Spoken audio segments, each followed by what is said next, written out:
Hey everyone, so there's a lot to talk about with this chapter, and immediately the chapter sets the stage that the Stussy clone is yet another operative working for Vegapunk. And the thing is, given what we learned throughout the chapter, I'm not too surprised by this, but that just begs the question of just how far-reaching Vegapunk's influence is. Because between regaining control of the Seraphim and what else we learn, don't worry, we'll get to that, Vegapunk seems to have accounted for every eventuality, and that's almost what concerns me. Because while it is true not being prepared can lead to complacency and death, it is also true that over preparing can sometimes lead to oversight. That however much you prepare for every scenario outcome, there's that one chink in the proverbial chain that can bring everything crashing down. It's just a matter of what that's going to be for Vegapunk. Which, yeah, let's jump into it. Where we learn that Weevil and Old Man Stussy had to ride on Sphinx to protect it from the invading Navy, and in Stussy's words, to get a hold of Whitebeard's estate. But in the ensuing chaos, Weevil got captured, which leads to a conversation between old Lady Stussy and Marco about whether Weevil is actually Whitebeard's son, and Stussy saying Dr. Vegapunk can prove the legitimacy of the claim, which is kind of confirmation to me that what is that and since that what we know about Vegapunk's work is more or less confirmation that Stussy just outed her own son as another of Vegapunk's cloning experiments, and I think that is to some degree going to be Vegapunk's downfall. Now, with that said, the fact that it was Ryokugyu who supposedly captured Weevil does make things more interesting in the sense where Ryokugyu up to this point, he does seem to have loosely allied himself with Fujitora, and it'll be interesting to see how that comes into play with what moves Fujitora is currently making behind the scenes. Like, Fujitora is someone who's always planning ahead, and I feel this is just another one of those scenarios where he's probably planning something with this. Now, let's talk about the major reveal in this chapter, which is that one of the Gorosei, who basically looks like a rabbi, his name is revealed in this chapter as J. Garcia Saturn, and he's accompanying Kizaru en route to Egghead Island. And I'll talk about the Saturn thing in a bit, but for now I want to focus in on him saying he had met Vegapunk once a long time ago, and taking that comment at face value, but also adding the Stussy clone in the mix, it definitely alludes to the Gorosei's involvement in the whole Rocks Pirates incident all those years ago, and would also explain how Vegapunk got a hold of Stussy's DNA after that point in history that Vegapunk did start working for the government. And I get the feeling that Garcia is probably the only one among the Gorosei who even knows about Vegapunk's side experiments, but up to this point has looked the other way for one reason or another. That's kind of the vibe I get. But okay, let's talk about the Saturn connection in Jay Garcia's name. Now, obviously, a lot of what I'm about to say is very heavily dependent on how far Oda walks the line between literal and metaphorical, but in Roman mythology, Saturn is known as the Roman god of time, wealth, and agriculture, among other things. Basically, the Roman equivalent of Cronus. Now, I believe because of that connection to agriculture, Saturn as a deity is also known for wielding the power of the sun, I believe.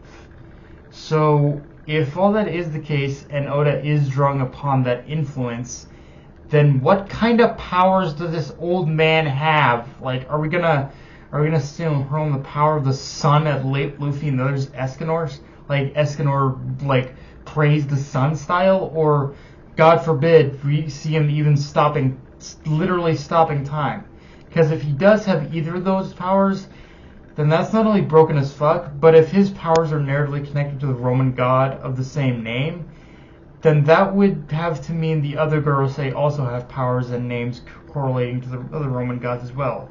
Which also has me believing now that Eam's powers have some loose connection to Zeus or Jupiter if Oda is going the Roman god route. Which, honestly, regardless of how much of this is literal or just metaphorical, doesn't really matter. The fact that the implication itself just exists means we're in deep shit trouble right now. With the literally, if the powers of the Roman, if the Gorosei have the powers of the Roman gods, then at this point, we're fucked. The only thing standing between the government, really, aside from the Revolutionary Army, is Luffy's ability to tap into the power of Nika, Joy Boy. That's it. Those are the only fucking barriers at this point. We are screwed. Like, we are royally fucking screwed at this point. Like, Oda is going full throttle and giving us more and more and more about the government right now, and the government is really being built up as a force that really should not be fucked with, and I'm worried about what's going to happen if we do fuck with them right now. Like, I don't think we are prepared in order to really stop a force like this. But the thing is, though, I think this is exactly the kind of wake-up call Luffy needs, because the thing with Luffy is that up to this point, he's only really ever cared about one thing, which is finding the One Piece and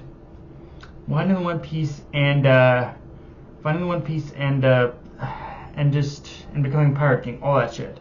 But the thing is, and don't get me wrong, he's had confrontations with the government in the past, but most of the times he's been up against the government has been mostly on a case-by-case basis.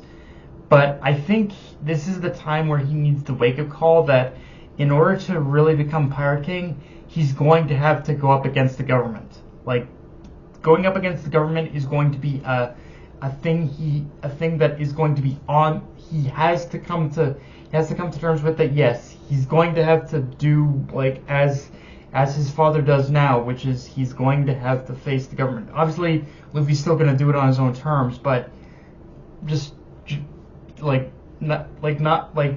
trying to become Pirate King while not going face to face with the government.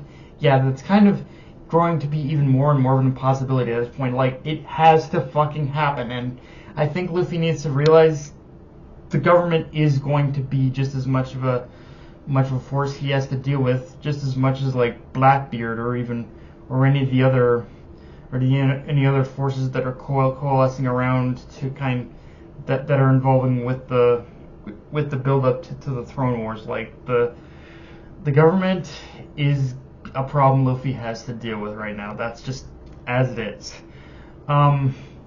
With all that said, I will say one thing I'm kind of annoyed by a bit is that we didn't even remotely touch upon the whole thing going on with Bonnie.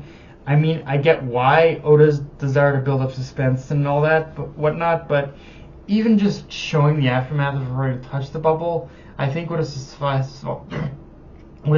But again, I get why he does it. I just hope he doesn't leave us hanging for too long on that. And yeah, things definitely did not go the route I expected them to go with Lucci. Like, I'm hoping he's not dead or going to die, but at the same time, with the way things are shaping up, it would be ironic as hell if he and Kaku are ultimately the only ones dying on Egghead, with the reveal that Stussy and Vega and like, it would be like, I'm hoping Kaku and Lucci still survive and end up just kind of going on the run, so to speak, but yeah, I'm not sure either. And with the reveal that Stussy and Vegapunk know each other, this does beg the question of what their connection is beyond having a shared history during the time of the Rocks Pirates, because, again, there's also an implication there that Stussy was at bare minimum an assistant during the time Mads was operational, so that history also needs to be explored, because, like, again, Old Lady Stussy right now is a very interesting enigma in the sense we're getting so much information about her, yet we still don't know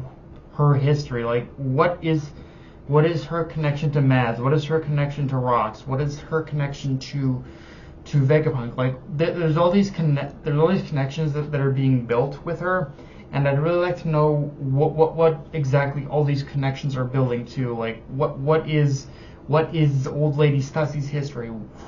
How is it that she knows all this stuff? That's the kind of stuff I really want to know. But yeah, guys, that's pretty much all I got for this review.